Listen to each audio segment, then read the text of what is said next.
बहुत साल पहले की बात है। पंजाब में एक गांव था। इस घर में दो भाई रहती थे। बड़े भाई का नाम अकबर और छोटे का असगर था। एक दिन उसी गांव का एक आदमी अपनी भैंस लेकर उन भाइयों के पास आया। अरे बशीर भाई, कैसे हो और इस भैंस को लेके कहाँ घूम रहे हो? अकबर भाई, मैं इसे बेचना चाहता हूँ। बेचना चाहते हो? ऐसे अचानक से? लेकिन क्यों? अकबर भाई, मैं गांव छोड़कर शहर जा रहा हूँ, वहां दुकान चलाना चाहता हूँ, इसलिए इसे बेच रहा हूँ। अकबर एक चालाक और लालची आदमी था। वो बशीर की मजबूरी से फायदा उठाना चाहता था। देखो बशीर भाई, अगर तुम चाहते हो कि ये जल्दी बिक जाए तो हम दोनों भाई इसे 20,000 रुपए में खरीद लेंगे। आगे तुम्हारी मर्जी है। सिर्फ 20,000? ये तो बहुत कम है अकबर भाई। ये एक लाल खरुए की भैंस है, कम से कम 50,000 तो दो इसके। तो जाओ और बेच दो 50,000 में। यहाँ खरे खरे क्या कर रहे हो? हम तो 20,000 से एक पैसा भी ज्यादा नहीं देंगे। ठीक है अकबर भाई, 20,000 ही दे दो ताकि मैं आज ही शहर के लिए निकल जाऊं। असगर मियाँ, निकालो 10,000, दोनों मिलके भैंस खरीद लेते हैं। ठीक है भाईजान। बशीर भाई, ये रहे तुम्हारे पैसे और भैंस यहाँ छोड़कर तुम जा सकते हो। अकबर भाई, हमने बशीर भाई को बहुत कम पैसे दिए हैं, मुझे कुछ अच्छा नहीं लग रहा। असगर मियाँ, इसी को कारोबार कहते हैं। दूसरे का नुकसान ही हमारा फायदा बन सकता है। अकबर भाई, ये भैंस हमने खरीद तो ली, लेकिन हम इसे आपस में बांधते कैसे? ये किसके पास रहेगी?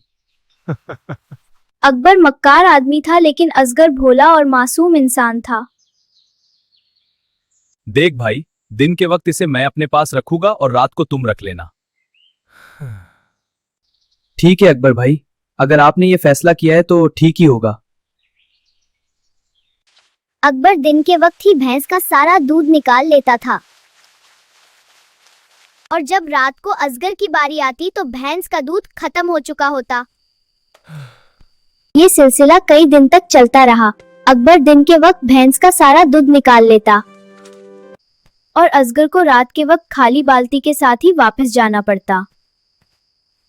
ये क्या बात हुई? भैंस पर आप दोनों भाइयों का बराबर का हक है, लेकिन दूध सिर्फ अकबर भाई के हिस्से में आ रहा है।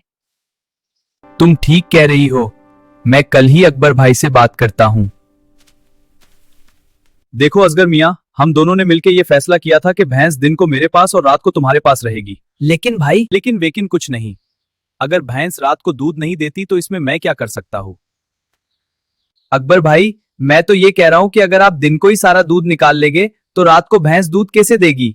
असगर मियाँ, दिन के वक्त भैंस पर सारा हक मेरा है। मैं सारा दूध निकालू या आधा, वो तुम्हारा मसला नहीं।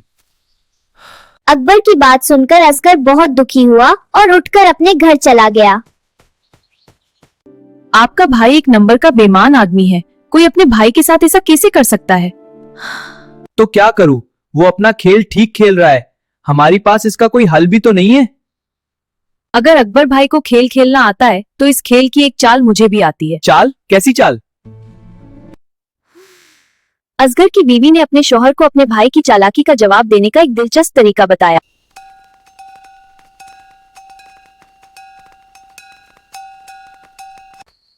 असगर भैंस के गले में घाटी डालकर घूमने लगा। असगर एक छोटे से डंडे से भैंस को हल्का सा मारता और भैंस शोर मचाती।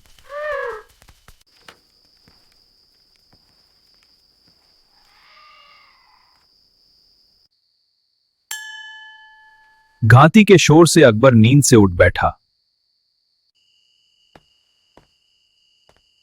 ये शोर कैसा था? ये असगर आधी रात को भैंस को लेकर क्या कर रहा है? सारी नींद खराब कर दी।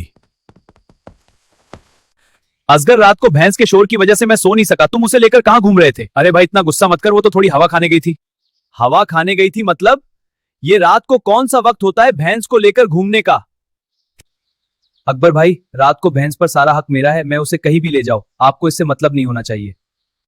असगर की बात का अकबर के पास कोई जवाब नहीं था। वो खामोश होकर रह गया। ये असगर तो बड़ा होशियार निकला। मेरी ही चाल मुझी पर चल दी। लगता ही कुछ और सोचना पड़ेगा। अगली शाम जब असगर भैंस लेने आया तो अकबर कुछ और ही सोचकर बैठा था। असगर मियाँ, मैं सोच रहा था कि अब से ये रात और दिन का चक्कर खत्म होना चाहिए। हम भैंस को आधा आधा बांट लेते हैं। आधा आधा? मैं कुछ समझा नहीं अकबर भाई। अरे टेंशन मत ले यार, सब ठीक है।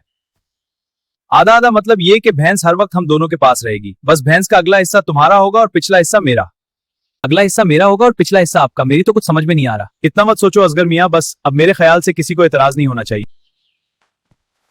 मेरा बेचारा भाई कितना भोला है, ऐसा भाई भी किसी किसी को मिलता है। उस शाम असगर बाल्टी में भैंस का दूध निकालने आया। असगर मियाँ, मैंने तुम्हें कहा भी था कि भैंस का पिछला हिस्सा मेरा है और अगला हिस्सा तुम्हारा। लगता है तुम भूल गए हो। ये दूध तुमने पिछले हिस्से से निकाला है, इसलिए इसे मैं लेकर जा रहा हूं पप। अच्छा, तो अब समझा कि अकबर भाई ने पिछला हिस्सा अपने पास क्यों रखा। ये अकबर भाई कुछ ज्यादा ही चालाक बन रहे हैं। अकबर भाई चालाक बन रहे हैं या नहीं? आप हर दफा इतनी आसानी से बेवकूफ क्यों बन जाते हैं? अगला हिस्सा आपको देने का मकसद ये था कि आप भैंस को सिर्फ चारा खिलाते रहे, और पिछला हिस्सा उन्होंने इसलिए अपने पास रखा ताकि दूध सिर्फ उनके हिस्से में आता रहे। हाँ, वो सब तो ठीक है, लेकिन अब हमें क्या करना चाहिए? अब मैं मजीद ये सब बर्दाश्त नहीं कर सकता। मैं समझ सकती हूँ, लेकिन सब्र करो। हम वही करेंगे जो अकबर भाई कर रहे हैं, अपनी जगह पे रहकर खेलेंगे। असगर की बीवी ने अपने शौहर को अपना अगला प्लान समझाया और असगर इसके लिए तैयार हो गया। अगली शाम अकबर भैंस का दूध निकाल रहा था कि असगर वहां आ गया। अकबर भाई क्या कर रहे हो? कुछ नहीं असगर मियाँ, भैंस का पिछला हिस्सा इस्तेमाल कर रहा हूँ क्योंकि वो मेरा हैगा। वैसी तुम यहाँ क्यों आए हो? मैं अगला हिस्सा इस्तेमाल करने आया हूँ, आखिर उस पर तो मेरा हक है ना। क्या मतलब? मैं कुछ समझा नहीं। अभी समझाता हूँ अकबर भाई, इतना मुश्किल नहीं है। असगर ये क्या कर रहे हो? क्यों मार रहे हो इसको? अरे रुको। अगले हिस्से को मार रहा हूं अकबर भाई, और अगला हिस्सा सिर्फ मेरा है। Watch out! Whoa! असगर ने भैंस के सर पर डंडे मारे और भैंस ने गुस्से में आकर सारा दूध गिरा दिया। ये क्या किया तुमने असगर? देख लिया अपनी हरकत का नतीजा? अरे अकबर भाई, मैं तो अगले हिस्से पर मार रहा था। अगला हिस्सा तो मेरा हक है ना, आप ही ने तो कहा था। बंद करो ये चालाकी असगर। तुमने जानबूझकर इसके सर पे डंडे मारे ताकि ये दूध गिरा दे। और जो चालाकी आपने की वो भूल गए अकबर भाई, पिछला हिस्सा अपने पास रखने की चालाकी। दिन को भैंस अपने पास रखने की चालाकी, सारा दूध अकेले पी जाने की चालाकी, उस बेचारे बशीर की मजबूरी का इतना गलत फायदा उठाने की चालाकी। लेकिन चोरेन, आप जैसा आदमी को अपने छोटे भाई को भी नहीं बख्शता, किसी दूसरे को कहां माफ करेगा। अरे बस कर दो मेरे भाई, और कितना शर्मिंदा करोगे अपने बारी भाई को। मुझे माफ कर दो, मैंने सचमुच बहुत गलत किया।